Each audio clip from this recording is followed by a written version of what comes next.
Hey, what's going on, guys? The Horror Man back with my top 2 redo picks for the years 2010 through 2014.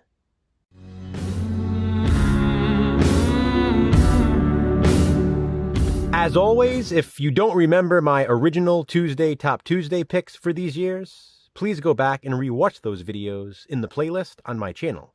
I might get some criticism for this, but my 2010 pick is A Nightmare on Elm Street, the remake. I know a lot of people hate this movie, but I personally love it, and Jason and I gave it a positive spin last year. As a matter of fact, it was one of the very first positive spins we did. This here is the original Blu-ray DVD combo pack release with the lenticular slipcover. It's a rare one.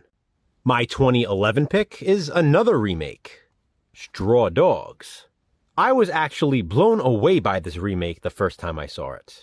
I love the cast, and I just love the movie. It's suspenseful, exciting, and so very satisfying. I really need to upgrade this DVD to the Blu-ray at some point. Straw Dogs was almost featured in my Tuesday Top Tuesday video for my favorite horror movies of 2011. My 2012 alternate is a bit of a surprise, even to myself, because this wasn't my original choice. There was a movie that was going to be in my original top 2, which was then replaced with something else. And then that movie that was replaced was going to be my redo pick in this video. But then Jason and I had watched Jon Dies at the end while we were doing our Don Coscarelli rewatch and ranking. It was at that point I fell in love with this movie. And Jon Dies at the End is definitely one of my favorite horror movies of 2012. And one of my favorite horror movies of 2013 is The Sacrament, and this absolutely would have made my top 2 had I watched it sooner. I did not see The Sacrament until after I had already filmed my Tuesday Top Tuesday video for 2013. I'm sort of glad about that actually, because if I had, I would have had a difficult decision to make. The Sacrament would have had to replace one of my other picks.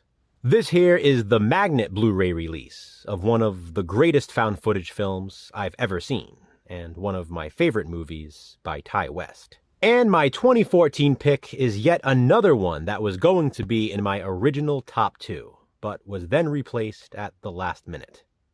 The House on Cuckoo Lane. I'm happy to be showing this one now, though, because I really wanted Wild Eye releasing represented.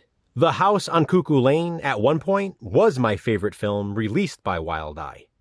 I absolutely love this cover art. I also love the movie, especially the concept. It's a horror movie for horror movie collectors. It's still one of my favorite Wild Eye releasing DVDs in my collection. And The House on Cuckoo Lane is one of my favorite horror movies released in 2014. So there you have it, my top 2 redo for 2010 through 2014. What do you think? Comment below and let me know. Start thinking about your top 2 redo picks for 2015 through 2019 for next Tuesday. Until then, thanks for watching, guys. Hit that thumbs up and be kind. Subscribe.